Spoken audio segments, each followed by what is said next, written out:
Is jump rope the perfect workout? In this video, I'll be explaining why you should give jump rope a try and tips for beginners. Hi, I'm Dr. Atif. On this channel, I talk about health and wellness. If you're new here, I release new videos every week. Be sure to subscribe and ring the notification bell.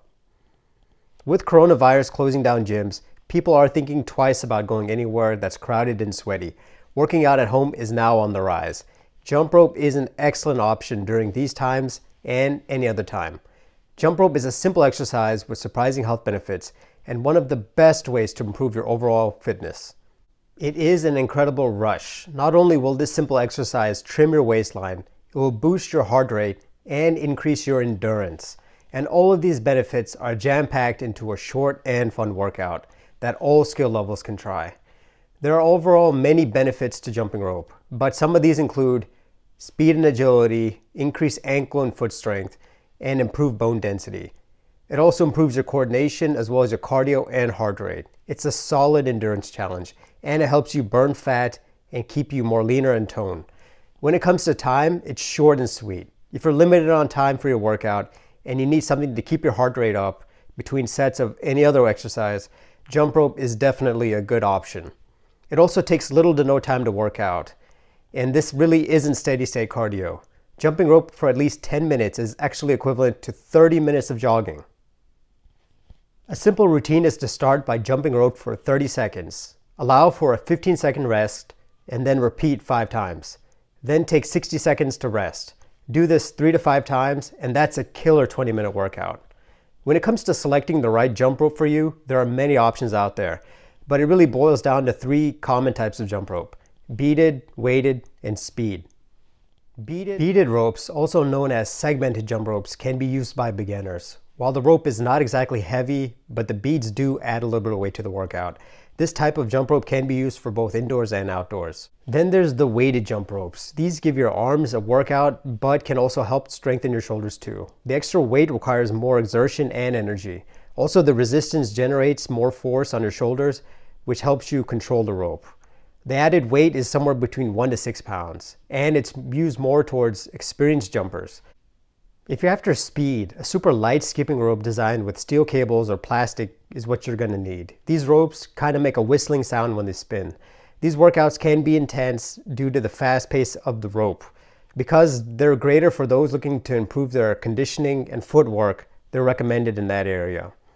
Then, last but not least, a fourth option is available: a jump rope without a rope. This is basically a counter that you hold in your hand and you jump with it. That can be particularly handy in places where you don't have that much space to work with, or if you have like ceiling issues. In short, there are plenty of options for jump rope. But when it comes to the length, most companies offer ropes in different lengths, but just make sure you measure it before you get it. It's a good rule of thumb to measure the rope from the ground up to your armpit, which doesn't include the handles. And always keep in mind that whenever you're trying to reduce the size of the jump rope, you can only cut down. So the best method that I use for my own ropes is I basically tie a knot at the end. I find that particularly handy, especially for speed ropes. You may also want to try the same thing so it doesn't require any cutting. A common issue for people just starting out are shin splints. They're the #1 most common complaint. As your strength and endurance build, they will go away. But it's always a good idea not to hit the ground running. Warm up those legs first, spend a minute either marching in place, bringing those knees up, whatever it takes to get some blood flow to your thighs and legs. Whenever you start out, make sure to take at least some sort of rest every 2 days. If shin splints start to develop, cut it back a little bit more. You can also experiment jumping on different types of surfaces. Some even prefer cushioning, mats, pads, anything that's not concrete or asphalt. Some even prefer wood. Some other beginner tips include staying hydrated, as you are going to sweat a lot. And also keep in mind that handles do come in different varieties of textures like foam, rubber, or plastics. So don't ever feel like you're limited to one particular type of handle. Some of them usually come as interchangeable options, so always keep that in mind. When skipping the rope, turn the rope with your wrist and not your shoulders and neck. Those should be relaxed at all times. Also keep your elbows as close to your body as possible, as when they drift out, this can actually increase the chances of you tripping. Also try to keep as many short, small steps as possible. Basically try to keep a small bounce going. And if you're looking to try to change up your workout and break through some plateaus, There are also many different other techniques out there on the internet that you can look up and try to implement within your own routine. Personally, I just stick with the bounce as I feel it's the most safest way to get the job done, and it's always been working out for me.